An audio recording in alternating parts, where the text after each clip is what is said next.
Bem-vindos a mais uma edição do programa Brasil em Debate, o programa do Instituto Unidos Brasil, que apoia a Frente Parlamentar do Empreendedorismo e que vem trazer a todos um pouco de conhecimento e os grandes temas que estão aí afetando a vida e o ambiente de negócio dos brasileiros e dos empresários. Hoje nós temos a alegria de receber o Lauro Bianchim, que é do grupo Ianco Energia, e o doutor Aloysio Pereira Neto, que é do grupo Aloysio Neto Advogados. Bem-vindos, prazer enorme vocês estarem aqui. Lauro é já parte do Instituto há muito tempo, um grande apoiador aqui do nosso debate. E hoje o tema é geração distribuída. É um tema muito importante porque ele vem crescendo bastante e vem encontrando muitas dificuldades. Então a gente vai contar um pouquinho, né, e aprender um pouquinho do que é o tema. Lauro, bem-vindo. As suas considerações de abertura. Obrigado, Castilho. A casa eu conheço, né? Nós fazemos parte dessa casa maravilhosa. Estamos aqui também junto com o doutor Aloysio.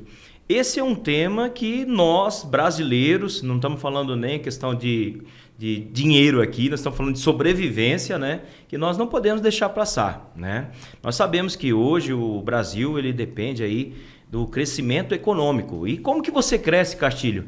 Um país sem você ter energia? Eu não vi isso ainda. Se alguém falar que tem, me manda aqui que nós vamos resolver. Então a gente depende de energia. Tudo depende de energia, né? E a geração distribuída aqui no nosso país está sofrendo alguns ataques, né, doutor? E nesses ataques, nós aqui como cidadão, além de tudo, nós temos que defender o setor e fazer com que a gente não morra na praia, né? Nós sabemos ali, eu vou repetir as falas do doutor, ele já falou em 1995 que o Brasil ele é o país que tem que ditar as regras, doutor Enéas. O Brasil tem que ditar as regras do solar. Não é só no nosso país, isso é em todos os países. Nós temos sol o ano inteiro, nós temos campo, nós temos terra. Então nós temos que ditar as regras do solar. O que nós não podemos é deixar meia dúzia ditar as regras do solar. Então é nesse conjunto, né, que junto com o Instituto, aí, com a Frente Parlamentar, que nós queremos levantar esse tema, debater esse tema, que é um tema importante que, como alguns deputados falaram, vai atrapalhar lá a operação da manicure, né, da pequena empresária que está começando. O solar ele veio para ficar, só que nós dependemos de regulamentação. Nós dependemos de regulamentar o setor. Só para dar um número aqui, parece que o solar é pequeno, né? 33 bilhões de reais gerou o ano passado em movimentação de solar. Nós estamos falando de empregos diretos, empregos indiretos, nós estamos falando de cidades que... O doutor Aloysio pode até falar, para não deixar eu mentir, cidades mudaram o curso por uma grande usina ser implantada no Nordeste. Então, nós não estamos falando de uma usina de 200 painel, igual eu tenho várias parcerias no estado do Paraná, que são microprodutores que dependem daquela fonte alternativa de renda. Você imaginou um produtor que está acostumado no soja, no milho, ter uma fonte alternativa de geração distribuída e ainda renda? Isso é maravilhoso, né? Eu vou deixar que o doutor Aloysio faça as considerações dele para a gente debater o tema no geral, porque o assunto ele é quente. Ele é quente e nós não podemos deixar passar isso daí. Doutor Aloysio, primeiro bem-vindo. Como não só um estudioso, mas como alguém que vive o dia a dia, o que o senhor colocaria, qual é o principal problema que impede o crescimento da geração distribuída no país hoje? Bom, Castilho, Lauro, todos que nos assistem, primeiro, agradecer o convite de estar aqui. É um prazer, uma honra. Poder falar de uma coisa que realmente, como você falou, a gente vive diariamente a geração distribuída no Brasil. Eu acredito que hoje o principal problema é o relacionamento com as distribuidoras, né? E tem um ator aí, que se chama agência reguladora, que não cumpre seu papel. Então, a partir do momento que eu tenho todos esses empresários que geram emprego, só vou dar um número, mais de 820 mil empregos gerados por conta da geração distribuída.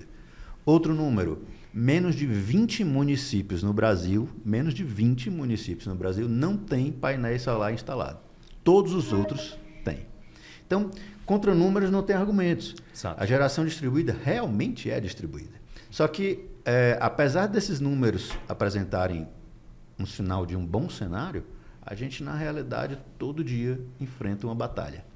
E essa batalha, são várias, mas respondendo o que você perguntou, a principal que eu acho é o relacionamento com as distribuidoras, que tem um descaso muito grande, um desrespeito muito grande por parte delas e uma conivência por parte da ANEEL que não cumpre seu poder de fiscalização. Vamos voltar a esse tema. Eu queria passar para o Lauro e eu queria que agora você me falasse um pouco da sua visão estratégica. Você é um investidor do setor.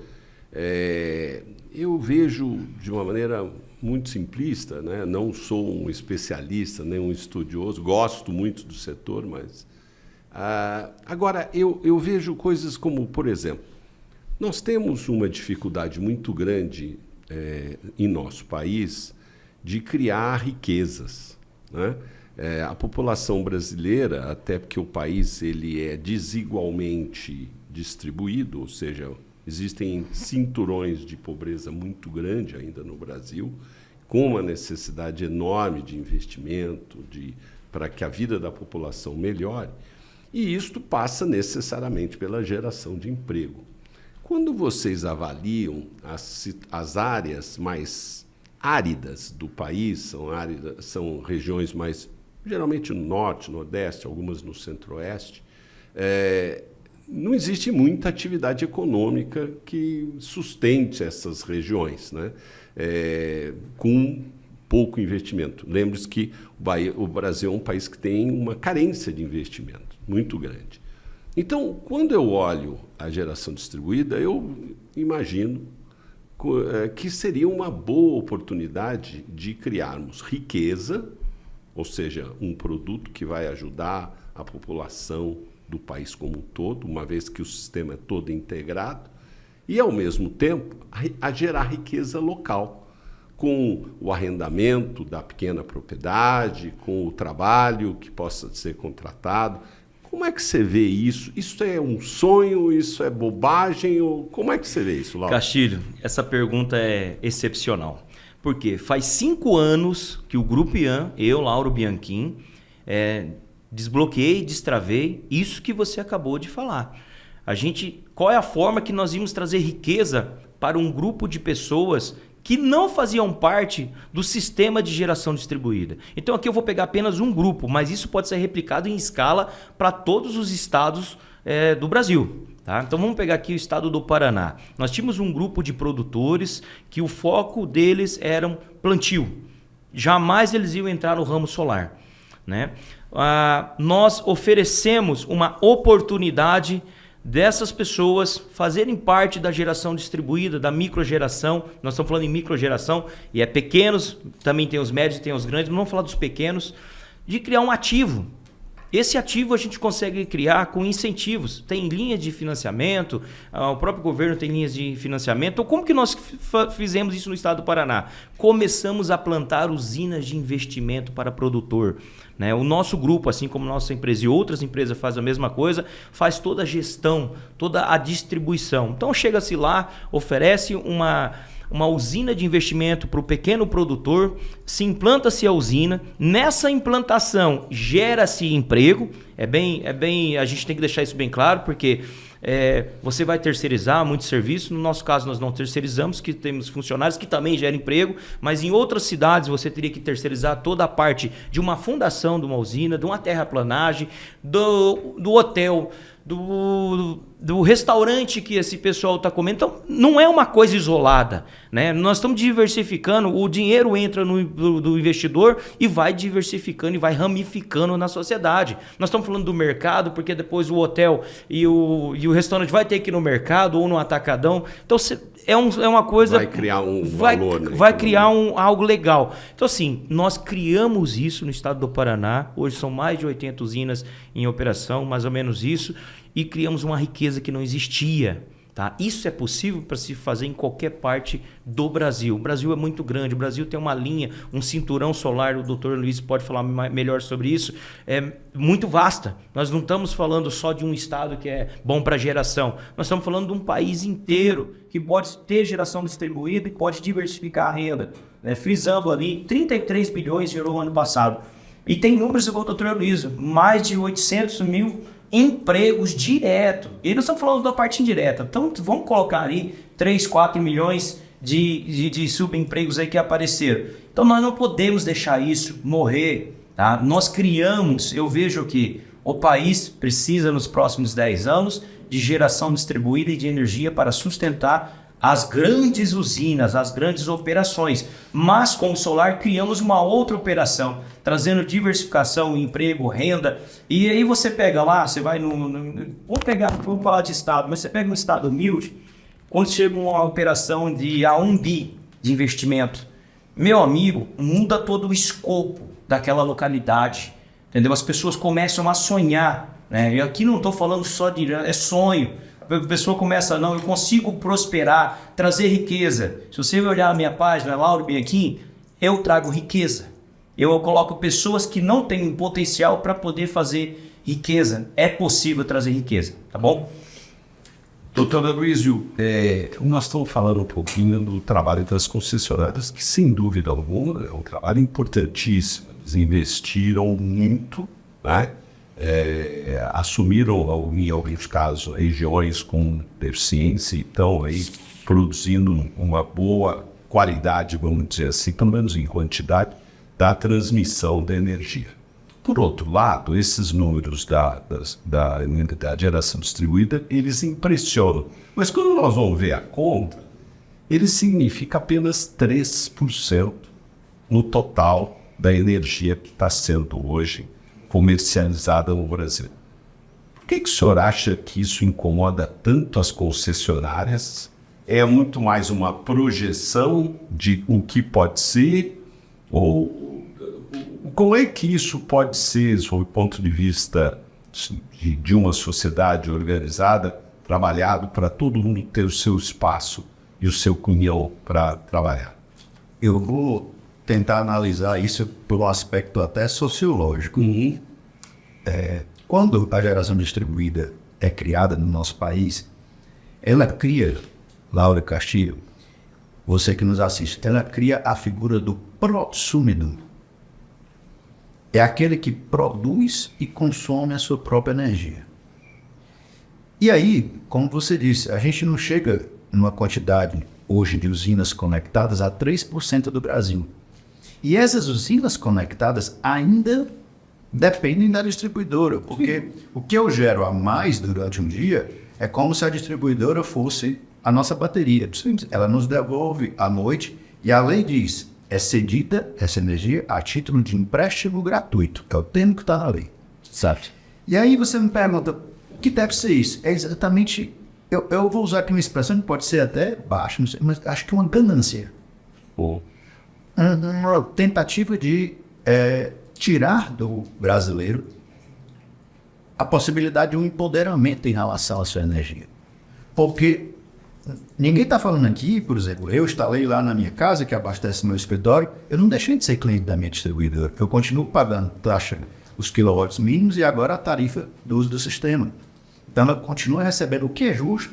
As distribuidoras, ninguém aqui está dizendo que as distribuidoras têm que acabar e que elas têm que voltar para os seus países de origem, não é isso. A gente só defende a ideia de que elas trabalhem de forma correta, sem massacrar aquela pessoa mais fraca. Por isso que eu falei que ia analisar por um aspecto sociológico. A questão você dar a essas pessoas, principalmente mais humildes, às vezes uma economia de, por exemplo, R$100 por mês, que dá 1.200 por ano, é um final de semana que ela pode passar no final do ano com sua família, fazer uma ceia de Natal diferente, ela pode comprar um tênis melhor para o seu filho, enfim. É essa sensação de empoderamento que tem a ver com que o nosso instituto aqui trabalha pelo brasileiro, né? Essa preocupação. Então, assim, eu não acho que a geração distribuída vai acabar com os distribuidores, jamais. Mas me parece aí um sentimento, é um sentimento de ganância, até porque muitas distribuidoras montaram seus braços de geração distribuída. Significa que o negócio faz sentido. Faz sentido. Deixa eu deixar aqui mais um questionamento para vocês dois agora, e eu queria ouvi-los. Obviamente, não existe nenhum país desenvolvido no mundo que não tenha uma indústria desenvolvida. E o Brasil, obviamente, precisa criar o plano industrial, né, para que a gente possa produzir mais, com mais valor agregado, não ser apenas um exportador de commodity, e sim um país realmente desenvolvido. A tecnologia é cada vez maior e nós estamos avaliando que, ao longo dos próximos anos, a demanda por energia deve crescer. Por outro lado, em alguns países do mundo existe aí um risco de colapso energético. O Brasil está sendo colocado como talvez importante player com o hidrogênio líquido. E o hidrogênio líquido tem várias categorias, né? Qualidade que estabelece preço. A melhor categoria é aquele hidrogênio que é formado pela fonte 100% limpa, renovável. E, obviamente, a geração distribuída, a fotovoltaica, assim como outras que nós temos no Brasil, ele vai ter um papel importantíssimo. Se o Brasil quer ser exportador de hidrogênio líquido e nós temos essa capacidade, eu acho que é algo que nós temos que incentivar. Como é que vocês conhecem, entendem e pensam sobre esse tema? Queria ouvir-os. Doutor.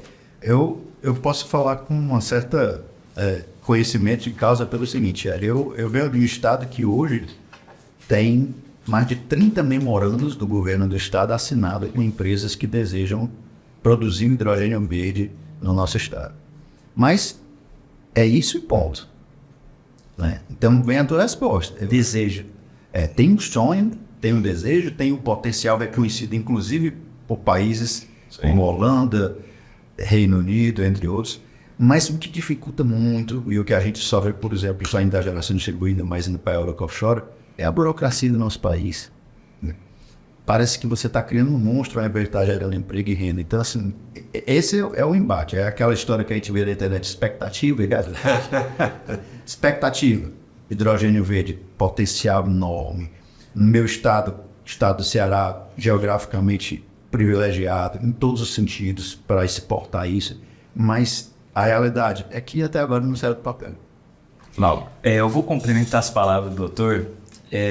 Sonhos, vontade, campo, tá tudo certo, mas tá ali estagnado por algum motivo, força maior, entendeu? Ele não vai para frente, né? Se nós estamos batalhando para manter o solar, a geração distribuída no país, quanto mais nós falamos de hidrogênio verde nesse atual momento. É muito precoce, mas existem vários projetos em andamento e todos eles projetos. Parece que nós não avançamos, né? Pegando a pergunta que você fez para o doutor Aloysio, nós hoje, Brasil, só para você ter ideia, nós temos que dar o direito para o consumidor, lembrando que jamais nós vamos ficar desconectados com a geração, né, com a concessionária. Mas nós temos que deixar que o consumidor escolha de quem ele quer arrendar ou de quem ele quer comprar, se é de uma concessionária ou é de uma fonte renovável através de um arrendamento. Nós não podemos ser mesquinhos ao ponto de se negar. Tem alguns países que você tem até cartão, né? E no Brasil não vai ser diferente. Ele tem que caminhar para esse rumo. Nós temos que ter o direito de o consumidor escolher aonde ele quer comprar sua energia. Considerações finais. O Instituto Unidos Brasil tem por princípio criar um ambiente, uma casa onde esse debate acontece. Né? Nós queremos trazer esses temas para a sociedade, primeiro para que a sociedade se envolva, né? Que não pode ser um tema em apenas uma ou outra pessoa. Tem que ser um tema que a sociedade se envolva como um todo. E, obviamente, envolvendo também o parlamento e os poderes da República, né? Tanto o legislativo quanto o executivo. esta é a casa onde a gente acredita que esse debate realmente pode acontecer. Esse debate está aberto. E eu queria aí pedir as suas considerações finais, agradecendo a presença de vocês e esperando que vocês continuem aqui nos trazer conhecimento para que a gente possa expandir isso para o meio político. Lauro, obrigado. Aloysio, obrigado. As suas considerações. Eu só tenho a agradecer ao Instituto, né? Porque, como você falou, aqui uma democracia. Aqui hoje estamos nós falando sobre esse tema. Amanhã pode ser que venha uma própria concessionária falar aqui, e a casa é isso. A casa está aberta para ouvir e fazer um filtro e trazer à população e aos empresários o melhor cenário para o crescimento do Brasil. Não é causa própria aqui, é Brasil que nós estamos falando. Então, Castilho, agradecer você, agradecer o Passarinho, agradecer o Nabil, e eu estou à disposição, né? O Grupo Ian, a página lá do Instagram, Ian Energia Sustentável, Lauro Bianchim, fica à vontade para vocês olhar um pouquinho da riqueza que nós estamos trazendo para o nosso pessoal e pode ser alencada para todo o estado. Então, obrigado mais uma vez aí pelo tempo. Doutor. Bom, a mensagem que eu queria deixar é a seguinte, pessoal. Quando a gente discute energia, essa discussão ela supera questões ideológicas, religiosas, econômicas, sociais. Se você é de direita, se você é de esquerda. Por quê? Porque todo mundo precisa de energia. Então a discussão, eu defendo muito isso lá na universidade por meus alunos, a discussão é técnica. Não é apaixonada. Claro que a gente acaba se apaixonando porque vive disso e tem histórias para contar disso. Nossos filhos são criados por conta disso. Mas assim, a partir do momento que a gente parte para discutir energia, né, e agora a energia limpa, renovável, vindo cópia aí para o Brasil e tudo, a gente é uma vitrine para o mundo. Esse assunto já deve estar batido demais. Agora a gente tem que passar daquilo que eu falei, sair da expectativa e virar a realidade. E aí, eu acho que o Instituto é mais uma frente, né, de defesa dessa energia renovável, dessa geração de empregos, que faz parte dos próprios princípios de vocês. E aí fica também a minha disponibilidade. Né, o que a gente puder contribuir, no pouco que a gente entende aí de direito de energia, para que isso se torne realidade, a sociedade brasileira, o Instituto, os parlamentares que a gente se reuniu agora podem contar que a gente vai estar com a mão na massa. Em nome do Instituto Unidos Brasil e do programa Brasil em Debate, agradeço a sua audiência e vamos continuar aqui lutando por um Brasil melhor. Muito obrigado.